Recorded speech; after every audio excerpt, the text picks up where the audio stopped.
Martinez and then Artsman as well. It's a really strong lineup. One of the riders going backwards now from Uno X, it seems. They have one rider remaining towards the back of the peloton. There we go. Kwiatkowski's just pulled over on to the right-hand side now as we look a little bit further back. And this is Johannesson. A bit of a surprise. Johannesson getting dropped. There is Kwiatkowski. No surprise. That was a heck of a turn by Michał Kwiatkowski. It really was impressive. And it is the turn of Castroviejo. Tom Pidcock looks around to see Martinez and also Adelsman, who's looking good. Interesting where Pidcock's riding here. Just looks like he's moved behind Dani Martinez, doesn't it? Of course, the closer we get to the finish, he will start to think about what he might be able to do in a possible short, small sprint. The thing is, we know Pidcock can time trial well as well, you see. That's the thing. They've got two clear options, but it looks as if Castroviejo is going to set the way for Martinez to pick things up, to set up Pidcock, and also for Aronsman to be there or thereabouts and not lose any time. That's what it looks like to me. Elie Gebel just sitting with Filippo Ganna at the back. Still a large group, and this is what we expected. It's playing true to form at the moment. 3 kilometers to go, and one man in form is here, Castroviejo.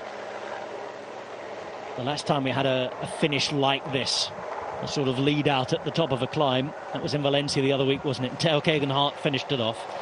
Castroviejo really made it. The goal was scored by Gegenhardt. The assist came from Castroviejo. That certainly was.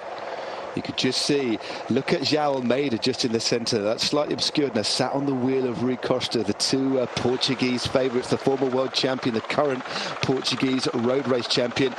There's a couple of riders really starting to struggle on the back. And one rider getting it, so Milan Veda, he's getting dropped, and Gebel also being dropped as well now. Milan Father, the mountain biker, has been dropped. Yellow jersey there, just at the left and base of the picture now. You can see him going backwards. One man moving up through the group is Magnus Kort. Pink jersey on his back, just moved about halfway up of the group after previously sitting on the back. Riders now with just over 2 kilometers to the finish, starting to think that they have to be there when the gaps continue to open closer to the top. Here is Magnus Kort, and if Tesfatsion's there and Pidcock's there in terms of fast finishers, he is there to provide some serious competition. Yeah, and just look who's in the wheel of his former teammate, well, from a couple of years ago, Higuita, on the just slotting into the wheel 2 years ago, of course, not last year. Higuita on the wheel of Magnus Kort Nielsen. Just behind him was Oscar Onley. So Onley, the young British rider from Scotland, sorry guys, moving up as well as the pace continues to pick up at 1,800 metres to go. What a turn here. Tremendous stuff from Oscar Onley there, as Filippo Ganna still on the back, but there was a little bit of a gap opening up for the moment there. I think he was ready to close it. In fact, I tell a lie, I've spotted a rider from the Kelly team on the left-hand side. So that is 2 riders now still in there from our domestic teams from Portugal. 1.5 kilometers to go. It's still Castroviejo here. Certainly is a heck of a turn here. Aronsman out of the saddle there. Jai Hindley not too far away as well, looking very comfortable, it has to be said, but separated from his teammate. Stefan Kung there, number 33 on the left-hand side, still looking good. Watch out as well for Anton Scharming. He's had a good start to the year. He's there in the yellow and red of Uno X as Stefan Kung starts to move up on the outside. 1.5 kilometers remain. Headwind into the face of these riders now.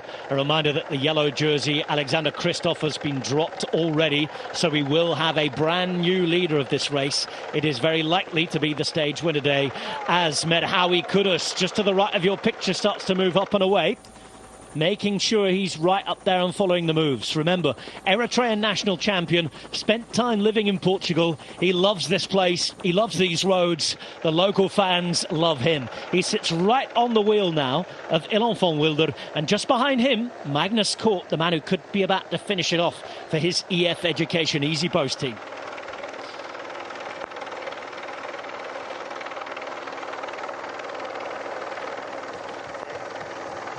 As is habitual on this stage, to Alto de Foya on day 2 of the Tour of the Algarve. Each and every spring, we have quite a large group going into the final kilometre.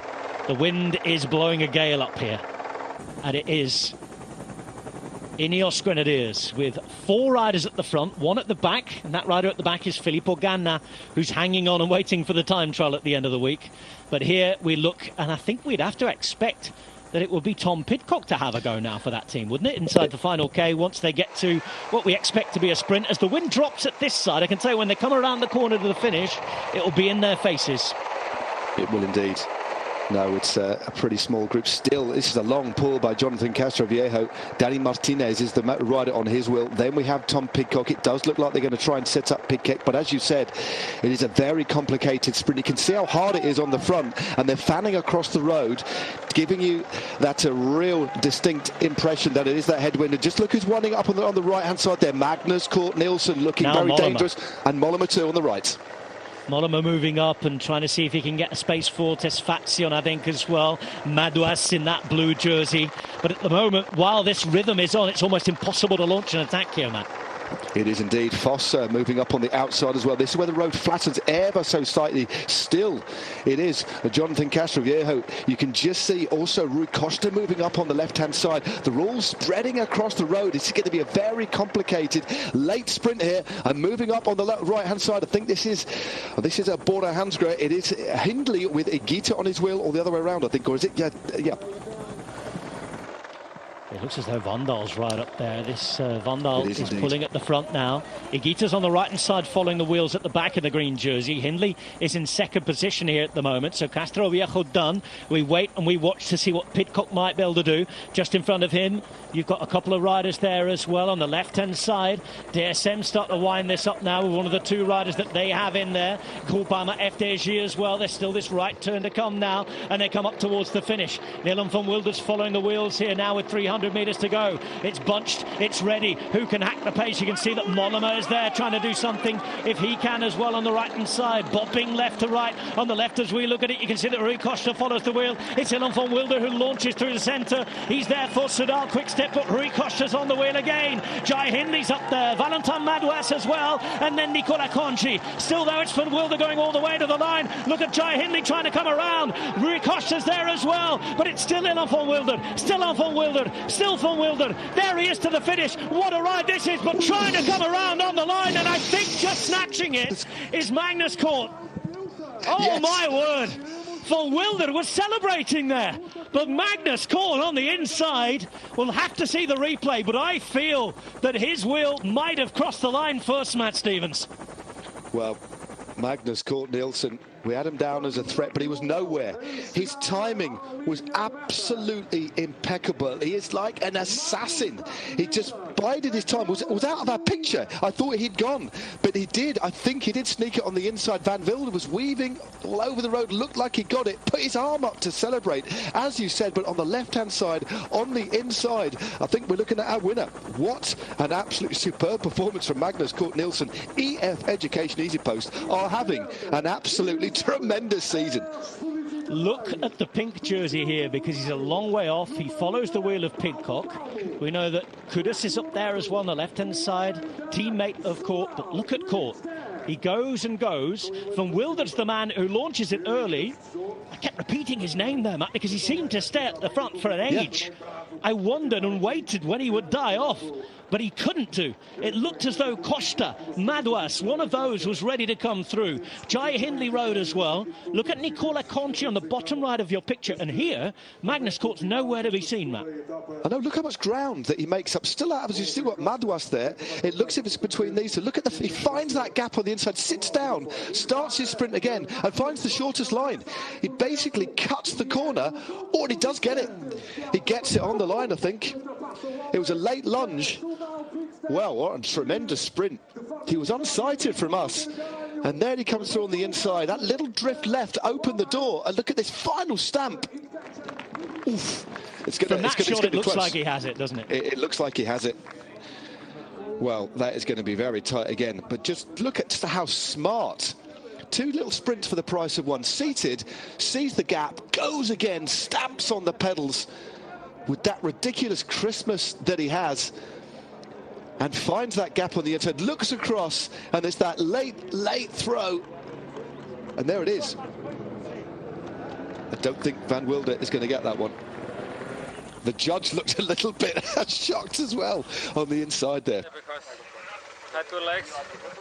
I was just boxed in and I couldn't really find my way out in the sprint until the final no? Yes, the first one here. you måste what the winner or no? Yeah, I don't know now. He doesn't know. The way he was celebrating a moment ago, I think he does. We have to get, it looked like it from our angle, but we'll have to wait for confirmation. But what a thriller. Another real thriller.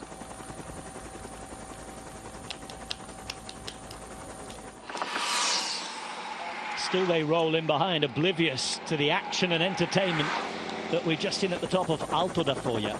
We think that Magnus Cort has one ahead of Ilan van Wilden. Rui Costa with another podium. Valentin Madouas is fourth. Jay Hindley is fifth.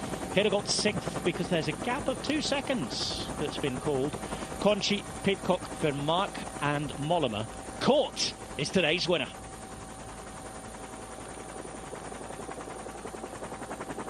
We are in the court of King Magnus at the top of Alto da Foya, and he leads after stage 2 of the Volta Algarve.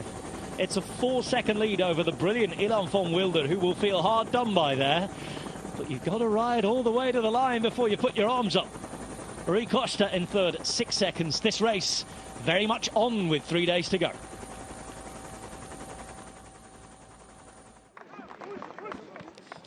He knows now, Matt. He certainly does. Fantastic win, that really was. Completely unsighted, but even for us, it was just that very last moment, because we were focused on Van Wilder, also on Costa, came up on the inside, but also the amount of ground that he made up in that 50-metre stretch, that little right-hander, to bring himself back into contention, took a brief pause, then went